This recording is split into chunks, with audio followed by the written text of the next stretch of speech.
하겠습니다. 이사야 60장 1절부터 14절 말씀입니다.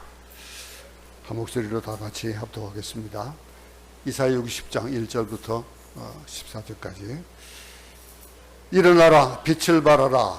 이는 내 빛이 이르렀고 여호와의 영광이 내 위에 임하였음이니라.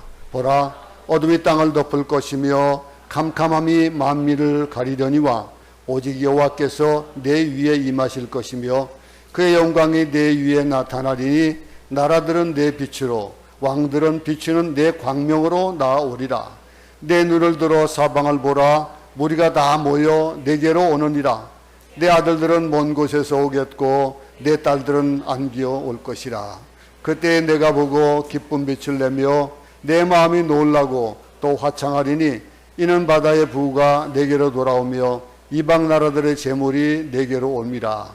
허다한 낙타 미디안과 에바의 어린 낙타가 내 가운데에 가득할 것이며 스바 사람들은 다 금과 유황을 가지고 와서 여호와의 찬송을 전파할 것이며 게달의 양무리는 다 내게로 모일 것이요 느바요스의 순양은 내게 공급되고 내 제단에 올라 기꺼이 받음이 되리니 내가 내 영광의 집을 영화롭게 하리라.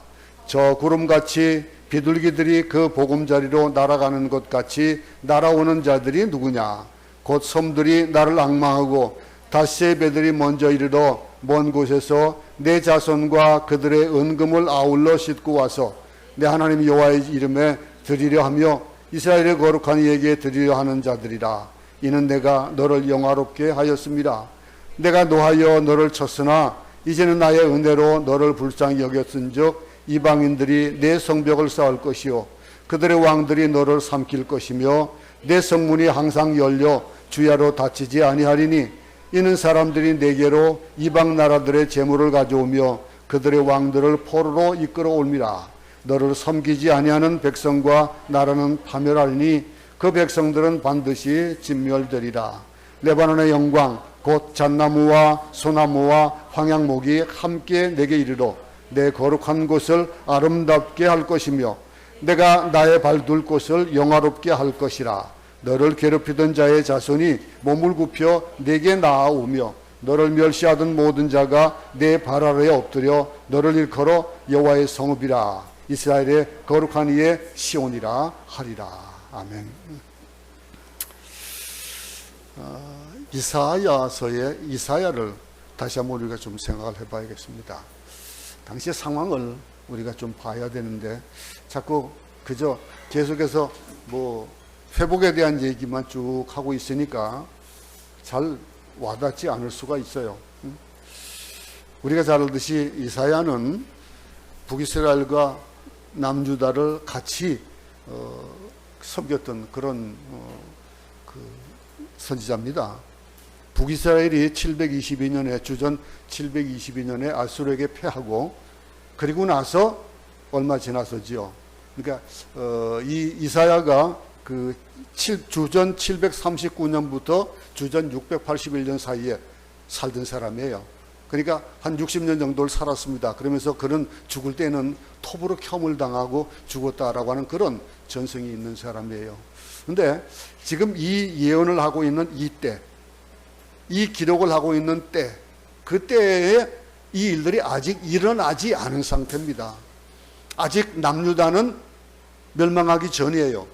왜냐하면 북이스라엘이 722년에 망하고 남유다는 주전 586년에 그때에 망합니다. 그러니 바벨론에게 망하기 전에 그 전의 상황, 그리고 아수르에게 멸망을 당한 그런 북이스라엘과 남유다, 이 유다의 이 상황, 그러면서 이 이스라엘의 예언이라 유다와 이스라엘에 대해서 예언을 계속하고 있는 거거든요. 그러면은 이 일들, 어차피 이 이스라엘 백성들에게 있어서 이 회복에 대한 얘기들, 우리가 잘 알듯이 앞에서 24장까지 앞에 1장부터 35장까지는 계속해서 죄에 대한 그런 지적이고 징계에 대한 얘기들을 계속했었습니다. 35장까지 계속해서 그렇게 유다의 멸망에 대해서 북이스라엘의 멸망을 그는 목격을 했고, 그것을 그들에게 또 피력을 합니다. 그러면서 유다 남유다도 곧 망한다 이거예요. 이 망하는 것, 그렇기 때문에 너희가 바로 서야 된다라고 하는 얘기들을 계속해서 해왔습니다. 그리고 나서 35장부터 이 66장 끝까지 오면서 무엇이 또 얘기가 되어지냐면은 회복이 얘기가 되어져요. 회복이 되어지고, 그리고 이 구원에 대한 얘기, 이런 얘기들을 징계에 대한 얘기와 회복에 대한 약속에 대한 얘기들을 계속 해주고 있습니다. 그렇다면 이 일이 아직 이루어지지 않은 상태다라고 한다면 어떤 상태일까요? 한번 생각해 보세요. 사업이 막 그냥 뭐 쫄딱 망해가지고 막 길거리에 노숙해 있는 사람에게 왜 그러고 있냐고 좀 씻고 그리고 좀 바르게 살지라고 얘기하면은 그게 그에게 와닿을까요? 당장 그러면 깨끗이 씻고 바르게 살라고 하면 뭐가 있어야지. 일단 뭐 먹을 것도 없고 입을 것도 없고 거처할 만한 것도 없는데 그렇게만 얘기하면 무슨 소용이 있냐 이거예요. 근데 만약에 그에게 네가 이렇게 깨끗하게 씻고 오고 그리고 바르게 살라고 하는 작정한 거 보이면은 내가 이만한 돈을 너에게 주겠다 그러면서 막 그냥 몇십억 몇백억에 되는 돈을 그에게 보여주고 그리고서 이건 네 거 될 거야 라고 한다면은, 근데 그것을 허투루 얘기할 수 있는 사람이 아닌 그런 사람이 그런 약속을 해준다 그러면은 하겠습니까 안 하겠습니까? 깨끗하게 하겠습니까 안 하겠습니까? 다시 옛날로 돌아가고 싶겠습니까 안 돌아가고 싶겠습니까? 이스라엘 백성들이 가만 보니까 앞에 장을 쭉 지내오다 보니까 지적하는데 지적에 대한 것들이 막 싫었어요. 왜? 내 그냥 치부만 드러내니까, 아프기만 하니까 싫은 거예요. 그런데 가만히 그 말을 듣고 보니까 옳은 거예요. 내가 잘못한 것들, 내가 하나님 앞에 바로 살지 못했기 때문에 이런 징계가 있다라고 하는 걸 깨닫고 나니까 뭐가 나와요? 회개가 나오는 거예요. 회개하고 나는 그것을 보면서 앞으로의 회복에 대한 얘기들을 쭉 해주는 거예요. 그러면 우리의 삶에서도 어떻게 뭐 바르게 딱 적용해 볼 만한 그런 것들은 여러분들이 얼마나 힘든 일을 겪고 있고 얼마나 어려움 가운데 있는지 모르기 때문에 그런 것들은 와닿지 않을 수도 있을 겁니다. 그러나 오늘 이스라엘 백성들이 한번 그 저거를 한번 생각해 보자 이거죠. 그 아픔을 한번 생각해 보자 이거죠. 여러분 가운데는 얼굴이 어두운 사람이 있고 밝은 사람들이 있잖아요. 그죠? 아는 사람 만나면 당신 요즘 왜 이렇게 얼굴이 어두워? 그럼 어두울 때 어떨 때 어둡습니까? 고난이 있고 힘든 일을 당할 때 얼굴에 어둠이 나타나게 돼 있잖아요. 그죠? 얼굴이 참 수심이 있고 얼굴이 어둡다라고 하는 거. 당장 이 회복에 대한 얘기는 듣지만서도 지금 현재 내가 겪는 이 일들은 참 힘든 일이에요. 어두워요. 우리 그 탄광에 갇혀있던 우리 열흘 만에 기적적으로 참 살아났어요. 그죠? 참 얼마나. 근데 그 안이 어떤 상황입니까? 물론 그 탄광이 조금 그래도 넓은 공간이 있었고 했었기 때문에 근데 그들에게 있어서는 그 열흘이라는 기간이 어떤 기간이었겠냐 이거예요. 그런 어둠 속에서 그 습한 곳에서 그들에게 있어서 습한 것이 문제가 되었겠습니까? 아니면은 지금 뭐 괴로운 거 그런 것이 지금 뭐 밥을 못 먹어서 굶는 것이 그게 문제가 되었겠습니까? 어떻게든 살고 싶다라고 하는 욕망이 있었을 거 아니겠어요? 근데 그들의 그런 속에서 보세요. 우리 한번 우리 삶을 한번 적용해 봅시다. 여러분, 우기가 되면은 어떻습니까? 여기만큼 곰팡이 많이 피고 냄새나고 막 습습하고 습기가 많이 차고 그런 데가 없잖아요. 근데 올해는 그래도 우기가 그렇게 곰팡이 냄새 많이 안 나고 지나갔어요. 그죠? 참 다행인 것 같아요. 그런데 여기가 뭡니까? 라니냐 또 라니뇨 엘니뇨 그 영향을 받기 이전에 그때에는요, 딱하니 여기가 적어도 한 10년, 20년 전, 15년 전까지만 하더라도 이 땅의 기온이 아주 분명했었어요.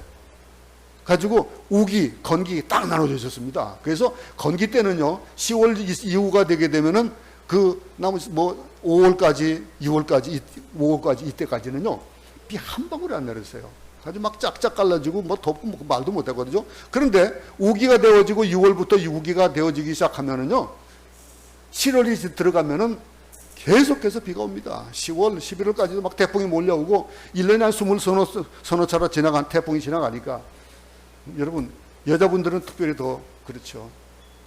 곰팡이 나고 습하고 우리가 햇빛도 들지 않는 캄캄한 지하실 방에 있다고 한번 생각해 봅시다.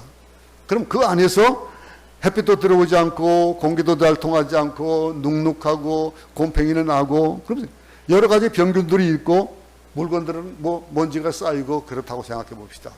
그런 곳에서 아무 희망이 없는 거예요. 희망이 없는데 그 방에 만약에 창문이 생겼다. 또 햇빛이 들어온다 그러면 어떻게 될까요? 창문이 생기고 공기가 또 유통하고 햇빛이 들어오게 되면은 곰팡이는 언제 있었냐는 듯이 없어지게 돼 있어요. 그죠? 그럼 냄새가 빠지고 그럼 이런 모든 것이 뽀송뽀송해지고 얼마나 좋아요. 우기가 되게 되면은 제습기를 저기 틉니다. 그러면은 자기 전에 제습기를 좀 틀어놓고 나면은 막 80% 되어 있던 습도가 한 50% 정도 되면은 참 쾌적해요. 그죠?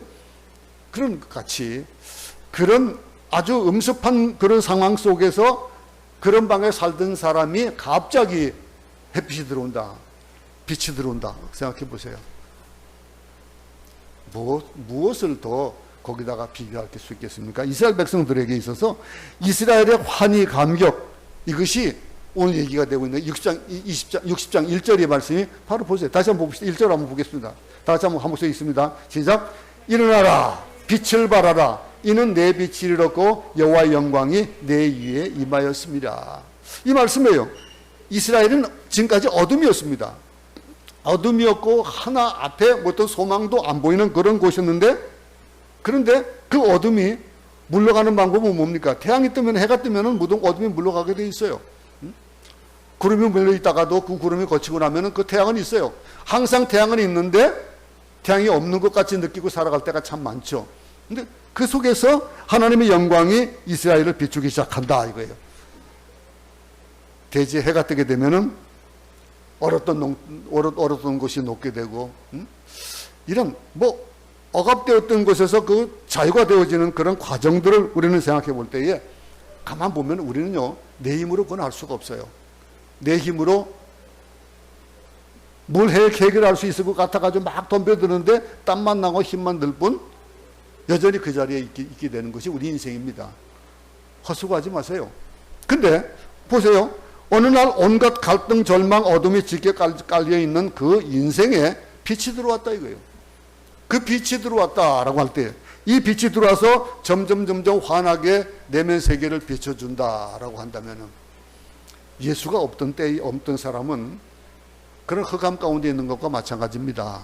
세상에 아무리 힘내고 아무리 애쓰려고 해도 아무것도 없어요. 아무것도 없고 그저 먹을 것도 없고 입을 것도 없고 잘 것도 없고 그런 상황이에요. 근데 겉으로 볼 때에는 그냥 편하게 그냥 살아가는 거예요. 그런데 보세요. 이 점점 빛이 들어와가지고 내 내면 세계를 비추면서 내가 죄인이라는 것을 깨닫고 예수 그리스도를 영접하고 나서는 밖에 상황들, 외적인 상황은 하나도 바뀐 것 없어도 내 내면의 세계가 빛이 들어오고 나면은 사람이 바뀌게 되어 있습니다. 사람이 바뀌는데 겉의 상황이 안 바뀌었다고 안의 사람이 안 바뀌는 건 아니거든요. 근데 안의 사람이 바뀌고 나면요, 겉은 어떻게 될지라도 바뀌게 되어져 있어요.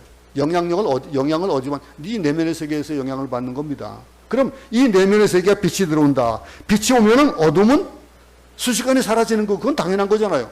그죠? 우리가 다 알듯이 요한복음 1장에 보면 그 안에 빛이 있는데 그 안에 뭐가 있다고 했습니까? 생명이 있다고 했습니다. 그 빛이 생명이 있다. 이 생명은 사람들의 것이다. 라고 요한복음 1장 4절에 얘기하고 있어요. 여러분, 그러면요, 예수 그리스도가 생명인 것, 그럼 우리는 다 압니다. 그러면 예수 그리스도가 내 안에 계시니까 예수를 믿는다라고 하는 것은 예수 안에 생명이 내 안에 들어온다는 거예요. 그 내면 세계를 비추는 거예요. 그 빛이 비치는 일어나라, 빛을 발하라 라고 하는, 빛을 다른 말로 얘기하면 하나님의 영광이에요. 하나님의 영광, 거룩한 영광입니다. 이 영광의 빛이 이 내면 세계에 들어오면은, 내 인생을 비추게 되면은 우리 안에 있는 모든 어둠, 그림자, 옛날 어두웠던 것들이 다 사라지는 거예요.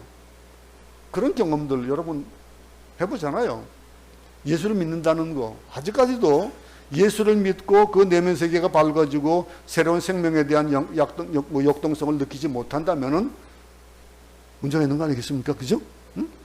예수를 믿고 좀 변해져야죠. 이 변하는 것. 예수님 자신이 뭐라 그런가? 세상의 빛이라고 했습니다. 세상의 빛. 내 안에 빛이 있는 사람은 그 빛이 밖으로 표출되게 돼 있어요.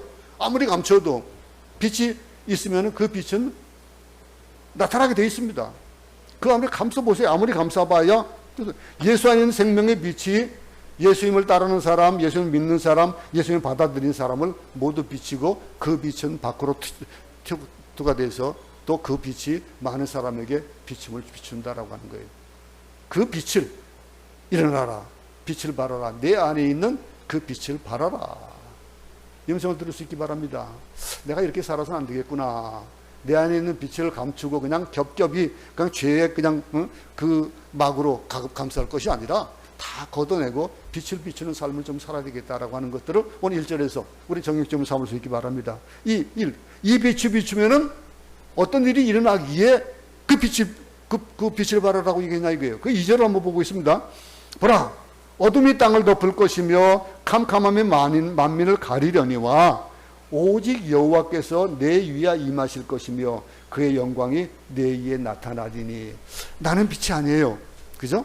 나는 빛이 아닙니다. 우리가 하나님의 이름을 부르고 하나님의 은총을 생각할 때 하나님의 영광이 우리 위에 나타난다 이거예요.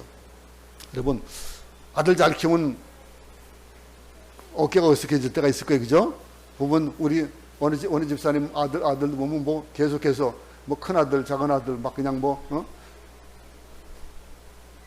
어워드를 받는데 굉장히 큰 걸 많이 받더라고요. 예? 그리고 뭐 교장상도 받고 뭐 받을 때 그럴 때 그 아이가 상을 받으면 어떨까요? 엄마가 어깨 으쓱하게 돼 있어요. 으쓱으쓱해요. 그런데 그 엄마가 그 상 받은 거 아니거든요. 엄마가 상 받은 건 아닌데 내가 어떡하는 거예요? 여러분, 내가 그 영광을 비추는 빛은 아니에요. 그러나 내 안에 계신 예수님이 예수로 말미암아 나는 뭐예요? 하나님의 자녀다. 오늘 애들 그 암송 구절 보세요. 내가 누구예요? 하나님의 자녀가 되는 권세를 주셨다 그랬어요. 그죠? 그러면 이런 일들을 보면서 뭐라고 합니까? 여호와의 영광이, 하나님의 영광이 우리 위에 비칠 것이다. 우리의 영광이다 이거예요. 따라서 여호와의 영광이 비칠 때 그럴 때는 어떻게 되겠습니까? 어둠 속에 자꾸 파고 들어가는 거예요. 빛으로 나와야 되는 거예요. 빛으로 나오지 않으면 안 돼요. 하나님의 영광 가운데 나와야 되는 거예요. 그러니 우리의 내면 세계를 하나님의 영광 빛 가운데 드러내면은, 그러면 우리 안에 있던 어둠의 세력들, 그 어둠의 세력들, 죽음의 세력, 저주의 세력, 고통의 세력, 절망의 세력들이 순식간에 사라져 버리는 거예요. 이스라엘 백성들아, 너희들 지금 거기에 얽매여 있는 그곳에서 빨리 나와라 이거예요. 여호와의 영광이 너희에게 비친다 이거예요. 그러니 너희 그 속에 있는 빛을 비추라. 이렇게 지금 얘기를 하고 있습니다. 오늘 본문 말씀을 좀 한번 잘 생각하면서 들어야 됩니다. 그저 어떻게 보면 그냥 좀 어렵게 그냥 언어 구사하는 것으로 끝나는 것 같은 그런 것을 느낄 수도 모르겠지만은 이것을 자기에게 적용해 보면서 들어야 되는 거예요. 겨울이 지나면 어떻게 됩니까? 봄이 옵니다. 겨울이 지나면 봄이 오고 빛이 오면 어떻게 돼요? 어둠은 사라지게 돼 있어요. 당연한 거예요. 그럼 이런 것들, 어둠, 좌절, 절망, 이런 것이 문제가 되는 것이 아니라는 거예요. 왜냐하면 빛이 비추게 되면 이것들은 다 없어진다는 거예요. 그런데 이 빛을 비추기를 싫어하고, 여러분, 어떤 분들은 우리 교회 초창기에 그때에 어떤 한 분이 교회에 잠깐 나왔던 분이 있는데, 그분 집을 신방을 가보면은 참 얼마나 답답한지, 가면요 안막이 쳐져 있었어요. 안막이 쳐가지고 깜깜한 안막에, 우리 아마 김고사님 기억할 겁니다. 깜깜한 안막에 있어가지고 제발 좀 그것 좀 걷으라고. 그럼 가면은 걷어요. 그럼 막 못 견뎌해요.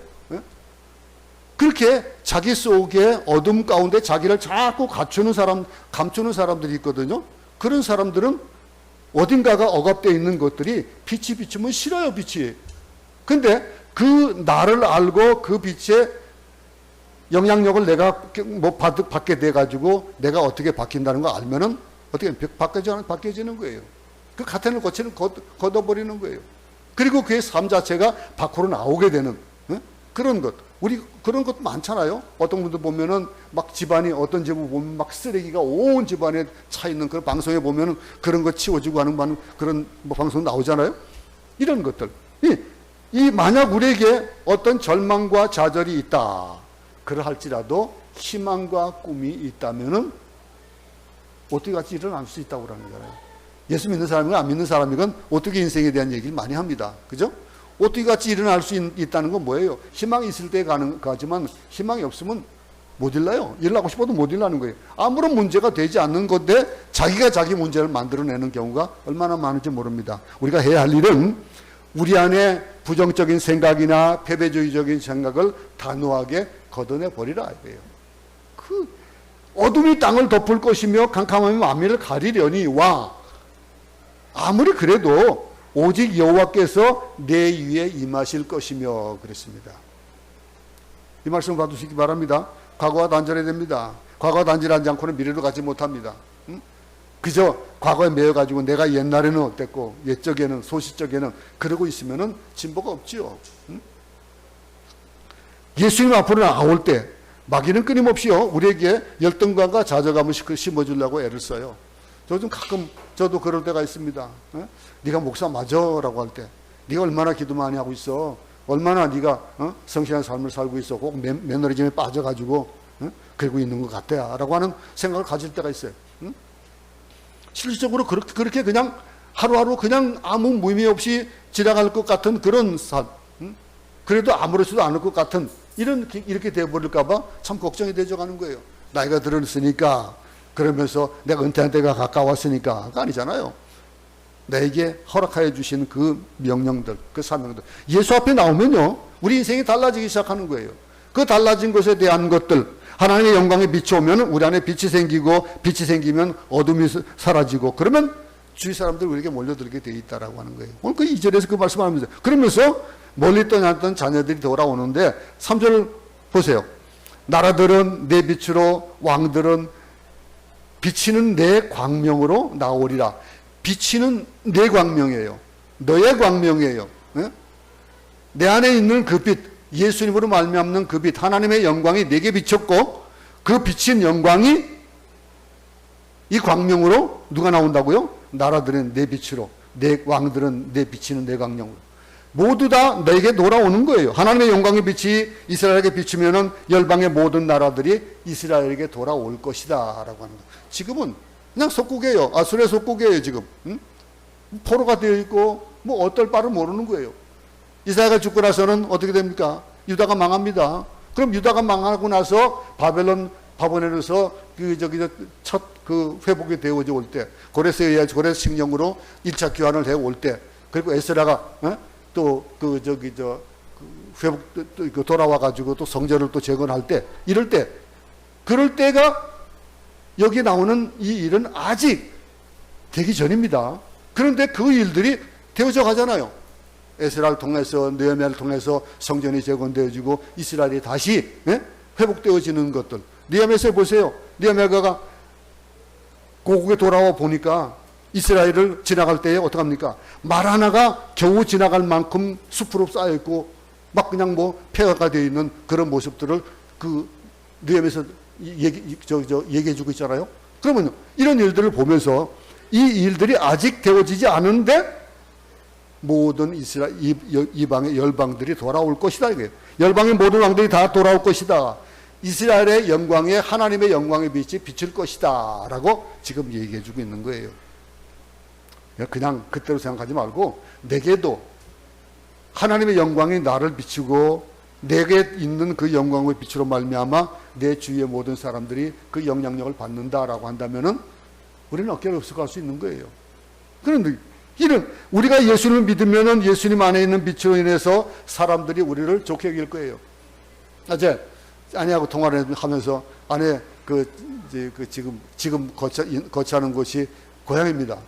고향이다 보니까 고향 동무들이 있어요. 친구들이 남자친구들. 남자친구 3명하고 여자친구 하나가 집에 왔대요.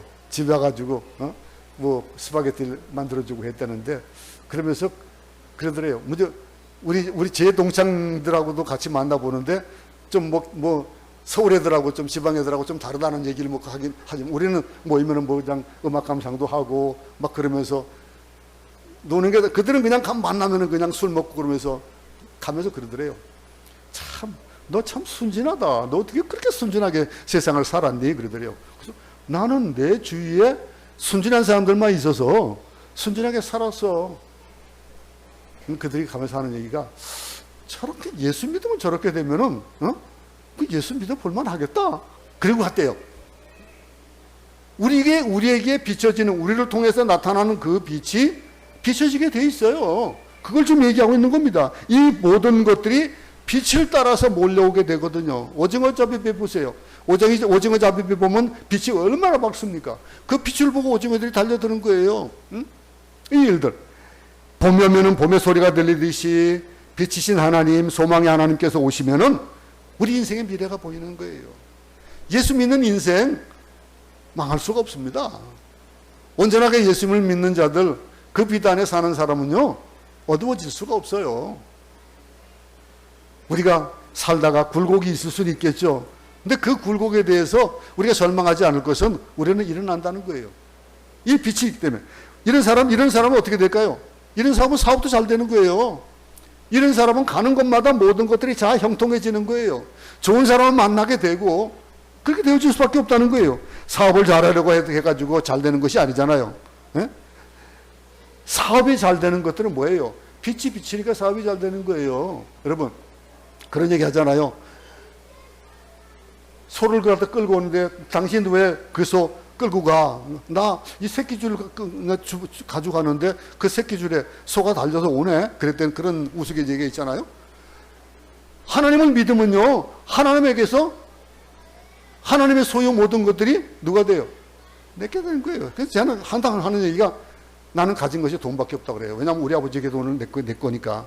여러분, 이 일들, 하나님의 축복을 받겠다라고 아무리 아우성을 쳐봐야 되는 건 아니에요. 응? 내가 아우성 친다고 되는 것이 아니고 하나님의 영광이 있으면 축복이 있는 거예요. 축복이 따라오게 되는 거예요. 우리는 축복 받으려고 하지 말고 성경하려고도 하지 말고 건강해지려고도 하지 마세요. 그냥 하나님만 따라가면은 축복을 받고 건강하게 되고 공부도 잘하게 되는 거예요. 응? 여러분, 이 모든 것들이 따라오는데, 그러면 또 사절 한번 보겠습니다. 내 눈을 들어 사방을 보라. 무리가 다 모여 내게로 오느니라. 내 아들들은 먼 곳에서 오겠고 내 딸들은 안기어 올 것이라. 보세요. 눈을 감으면은 세상에 많은 사람들이 밀려오는 것이 보이는, 아들 딸들이 다시 하나님 품으로 돌아오는 환상이 보인다는 거예요. 영광의 빛이 있으면 동서남북에서 사람들이 몰려옵니다. 참 신기했던 것들이, 피나투보 화산이 터졌습니다. 1991년에 피나투보 화산이 터졌습니다. 터지고 그 산에서 살던 아이타 부족들이 밑으로 다 도망을 내려왔어요.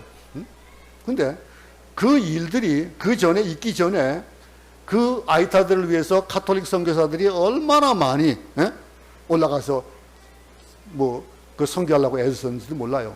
그런데 하나님의 때가 되니까 화산이 터졌어요.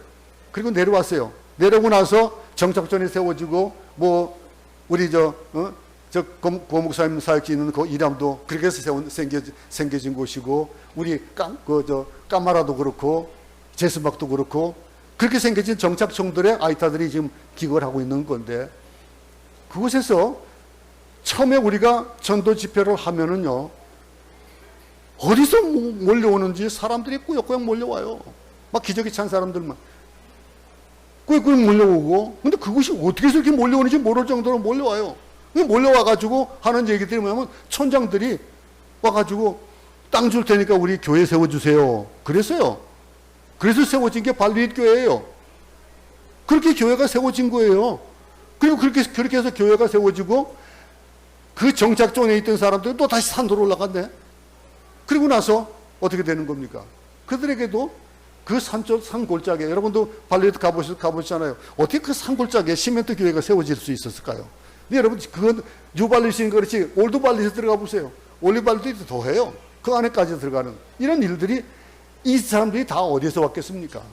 하나님이 때가 되니까 보내시는 거예요. 그렇게 해서 복음을 듣게 하시려고 하나님께서 보내주시고 그것을 통해서 교회가 세워지고 그러면서 우리가 그런 많은 교회들을 세울 수 있었던 것들이 바로 그런 거예요. 여러분, 열방에서 사람들이 몰려온다. 축복입니다. 몰려오는 그 사람들. 그런데 지금 보세요. 자금의 우리 한국 교회를 보고 보세요. 교회들을 보면은 교회에 사람들이 몰려오질 않고 대래 다 빠져나가요. 왜 그럴까요? 이 일들이 어쩌면은 이사야가 얘기하듯이 이스라엘에게 경고하는 경고의 메시지가 들려오는 것으로 우리는 받아도 될 것이라는 거예요. 근데 환상이 없고 꿈이 없는 사람은요, 인생이 지루할 수밖에 없어요. 미래가 있는 우리에게는 축복이 있는 겁니다. 물론 축복을 바라보고 미래를 바라보는 건 아니에요. 우리가 바라보는 그 미래로 말미암아 다가오는 하나님의 축복이 있는 건데, 열방에서 사람들과 축복이 밀려온다라고는 환상을 가질 수 있도록 오늘 여기 말하는 거예요. 내 눈을 들어 사방을 보라. 사방을 보는 겁니다. 우리 관점에서는, 이런 관점에서 보면은요, 복받게 되어 있는 거예요. 우리가 하나님 앞에서 바르게 쓰고 바른 믿음을 가지고 살아간다면은, 그러면은 어떤 것들이 몰려올 것이냐라고 하는 거. 이건 아주 정해진 공식이에요. 그 공식대로 환상이 있으면 세상이 달라집니다. 환상이 있으면요, 얼굴이 상기되고 흥분하게 되는 거예요. 내 속에 환상이 있고 기쁨이 즐거움이 있는데 어떻게 얼굴이 어둡습니까? 어두울 수가 없는 거예요. 네? 여러분, 환상이 있으면 감동이 있는데 이 일들에 대해서 이어서 5절 보겠습니다. 그때에 내가 보고 기쁜 빛을 내며 내 마음이 놀라고 또 화창하리니 이는 바다의 부가 내게로 돌아오며 이방 나라들의 재물이 내게로 옵니다. 참 어떻습니까? 산에 올라가서 넓게 펼쳐져 있는 그런 모습 한번 보십니까, 여러분? 저는 이 목사가 되기 전에 청년 때 참 교회를 안 다니고 전 방황을 많이 했어요. 그때는 교회는 그냥 예수 믿는다는 얘기만 해놓고, 그럴 때에 산악회에서 산을 다녔습니다. 그래서 매주 주일만 되면은 남한 산들을 다 돌아다녔어요. 한국산악연맹 관악지구에서. 거기에서 심지어는 그런 얘기까지 했어요. 우리들이, 야, 우리 결혼하면은 산에서 결혼하자. 우리 산에서 결혼하면 얼마나 좋을까. 그럴 정도로 산에 미쳐서 돌아다닐 때가 있었어요. 산에 올라가면요, 말 못합니다. 안개가 뽀얗게, 새벽에 산에 올라가서 보면 안개가 뽀얗게 있는데, 저 너머 산에 거기에 해가 뜨는 모습을 보세요. 얼마나 멋있는지. 여러분, 이런 것들에 대한 거는 그냥 일반의 우리가 보는 그런 우리의 눈에 비치는 그런 것들이 있겠지만, 우리에게 보이는 이 환상들은 그런 게 아니잖아요. 그 환상들, 가슴이 두근거리고 흥분되는 내가 살아있다는 그런 흥분됨을 느낄 수 있는 것들이 뭘까요? 하나님 성경에서 우리가 새하늘 새 땅에 대한 얘기들을 많이 해주고 있습니다. 그것이 우리에게 주어진다라고 하는 것. 내가 보고 기쁜 빛을 내며 내 마음이 놀라고 또 화창할 것이다. 하나님을 생각하면은 가슴이 두근거리고 하나님께서 주신 영광과 꿈과 비전을 바라보면은 미래가 보이고, 사람들이 몰려오는 환상이 보이는 영광과 성공과 그 축복이 같이 따라오는 이것을 여러분들 보냐 이겁니다. 매일매일이 어떤 삶을 삽니까? 그냥 마지못해 삽니까? 하루하루가 그냥 똑같이 쳇바퀴 돌듯이 살아갑니까? 그게 아니라는 거예요. 이어서 6절 보겠습니다. 허다한 낙타, 미디안과 에바의 어린 낙타가 내 가운데에 가득할 것이며 스바 사람들은 다 금과 유향을 가지고 와서 여호와의 찬송을 전파할 것이며. 사람들이 하나님께 오는데 빈손으로 오는 게 아니에요. 금과 유향을 들고 온다 그랬습니다. 어린 낙타까지 데리고 그 땅을 밟는다고 했습니다. 우리가 한 것도 없는데 사업이 잘 되고 인간관계도 좋아지고 축복이 쏟아진다? 하나님의 사람들이 받을 수 있는 복이에요. 그거를 못 받는다. 그러면 아마 우리가 손이 없던가, 우리가 어떤 다른 그런 제약이 있다는 거예요. 우리에게 주어지는 것들, 부자가 되는 것만 축복이 아닙니다. 근데 축복을 받으면은 부요하게 되어 있어요. 예수 믿음으로 말미암아 되어지는 것들, 첫 번째 되어지는 것은 우리가 지혜를 갖게 됩니다. 예수님을 믿고 나면은 지혜로워져요. 사람이 지혜로워지고, 아무리 석박사가 아니라 하더라도 그가 그렇게 되어지고, 그리고 되어지니까 지혜가 있으니까 하나님이 주시는 그 지혜로 그 모든 것들을 하나님의 마음으로 세상을 바라보니까 축복이 따라오게 되어 있는 거예요. 하나님이 맡겨주신, 하나님이 이 사업체를 나에게 맡기셨다, 하나님이 주인이다 라고 하는 생각을 한다면 함부로 하겠습니까? 얼마나 열심을 다해서 하겠습니까? 그러면 이 일들, 부자가 되는 것, 건강하게 되는 것, 이 모든 것들은요 어떻게 되어지는 거예요? 하나님의 빛이 비치면 그렇게 되어진다라고 하는 거예요. 이어서 또 7절 한번 말씀 보겠습니다. 한번 읽어보겠습니다. 게다의 양 무리는 다 내게로 모일 것이요 느바요의 순양은 내게 공급되고 내 제단에 올라 기꺼이 받음이 되리니 내가 내 영광의 집을 영화롭게 하리라. 하나님께서 제물로 쓰실 것을 다 가져오게 하신다 했어요. 그래서 풍성하게 하고 나누어 준다라고 하는 거. 참 하나님이 제사를 지낼 때에 하나님이 제물을 받으시는데 그 제물을 먹으려고 제물을 그 제사를 하라고 그럴까요? 아니잖아요. 그죠? 제사를 지내고 나면은 나누는 거예요. 그죠? 여기에 우리가 그 하듯이 그런 나누는 것도 우리가 일반 제사 지내는 사람들도 그러잖아요. 제사 지내는 사람도 그 귀신이 와서 뭘 먹는다 그러는데 먹고 난 다음에 어떻게 나옵니까? 그 귀신에게 주는 거는 숟갈로 퍼가지고 그냥 땅에다 뿌려주는 거, 예? 그거 하나고 다 그게 자기들이 먹는 거예요, 사실은요. 제사 지낸다 그러는 것. 그러면서 그건 하나의 그냥 뭐 핑계 아닐까요? 응?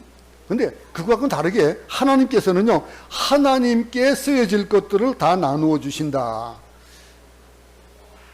저는 어떻게 하든지 10의 1조만 할 것이 아니고 우리가 좀 많은 것들로 하나님 앞에 드렸으면 좋겠어요. 드리면요 돌아오게 돼 있어요. 아마 우리 재정권쌤 잘 알 거예요. 내가 뭐 어떻게 하나님 앞에서 재물 관리를 어떻게 하는지는 아마 잘 아실 겁니다. 그러면 이런 일들이 제가 지금까지 굶었습니까? 지금까지 제가 뭐 부족한 것이 뭐가 있었습니까?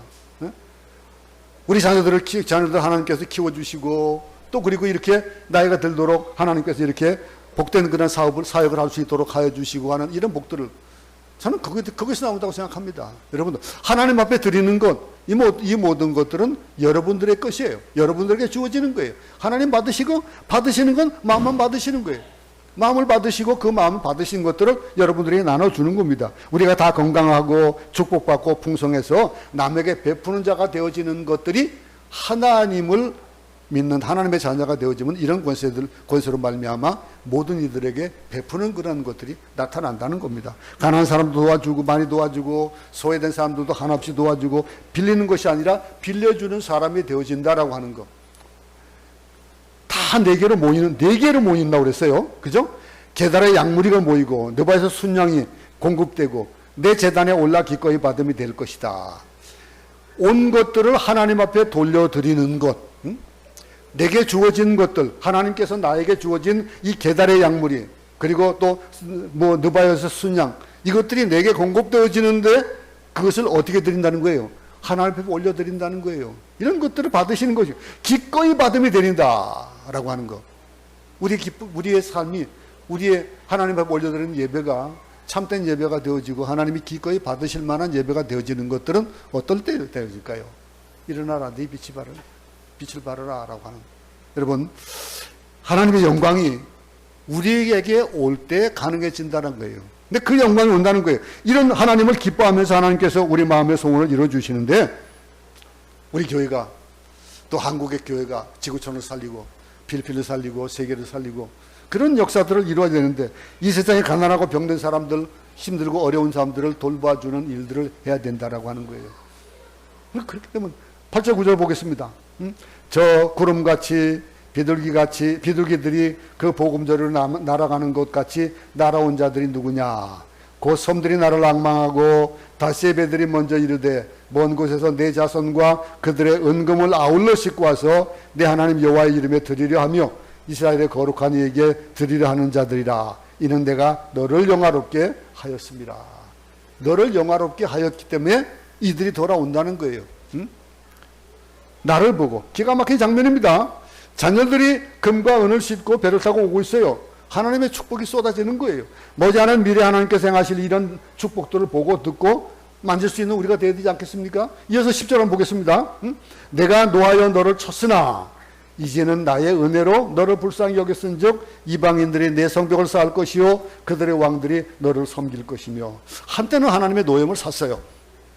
하나님의 노염을 샀지만은 그 노염으로 그들을 치셨지만은 근데 지금은 언제? 은혜의 때라는 거예요. 은혜의 때. 그 은혜의 때는 어떨 때 올까요? 내가 죄인 되어지고 하나님 앞에 잘못되어졌다는 것을 시인하고 회개하고 돌아왔으니 그 돌아오게 되면 이런 일들이 벌어지는 겁니다. 과거는 과거로 있는 거예요. 과거의 잘못을 잊어버리고 이제 은혜의 때가 됐는데 하나님께서 우리에게 영광의 빛을 주셔서 우리 인생을 송두리째 통째로 바꿔주신다는 거예요. 우리가 노력해서 바뀌는 것이 아니라 하나님께서 바꾸시는 것인데 이어서 또 11절 12절 보겠습니다.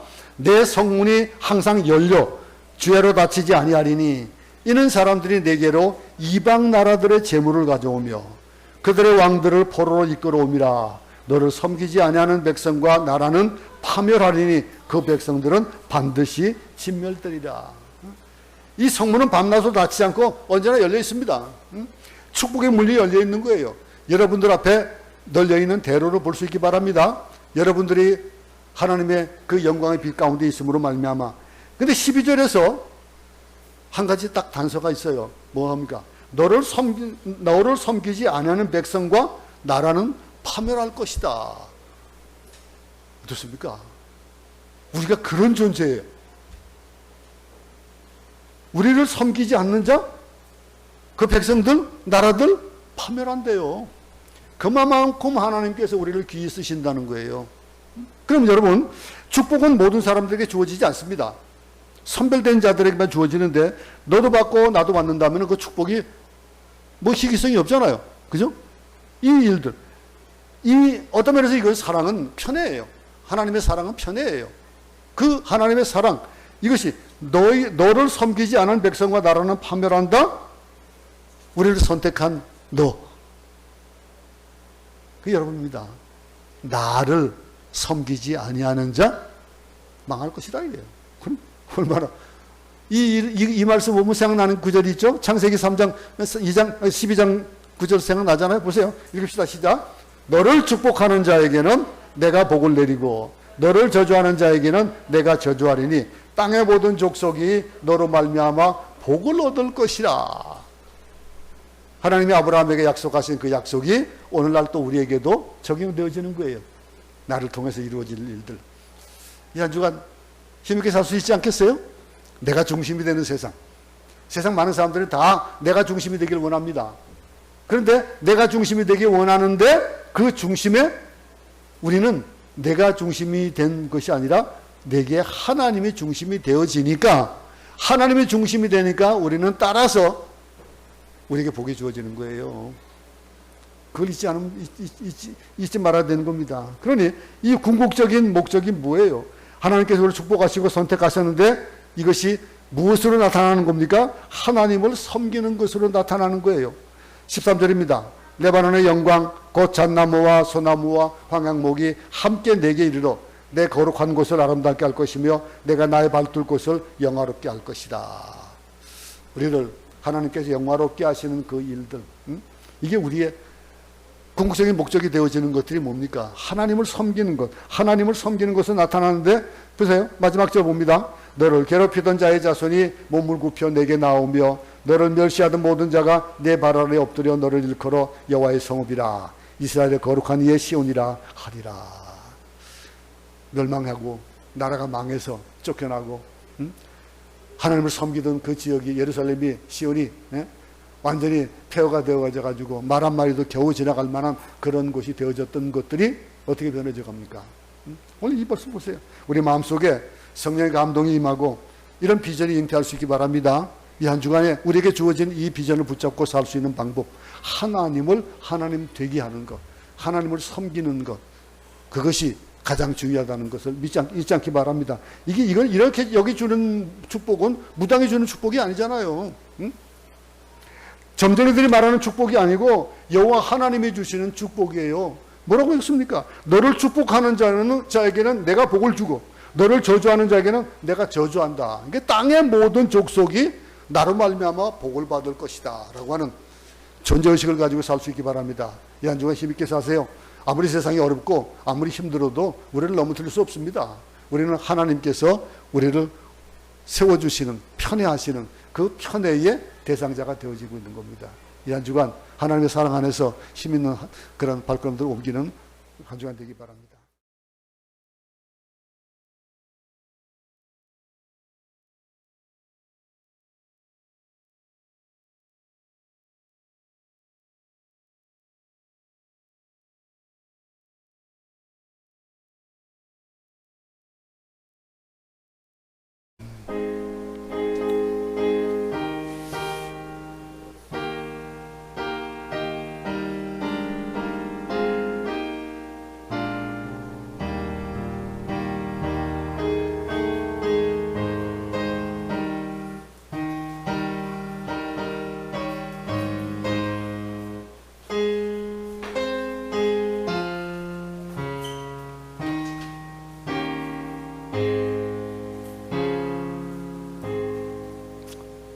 자, 정리를 하되 요런 그런 그 계획을 가지고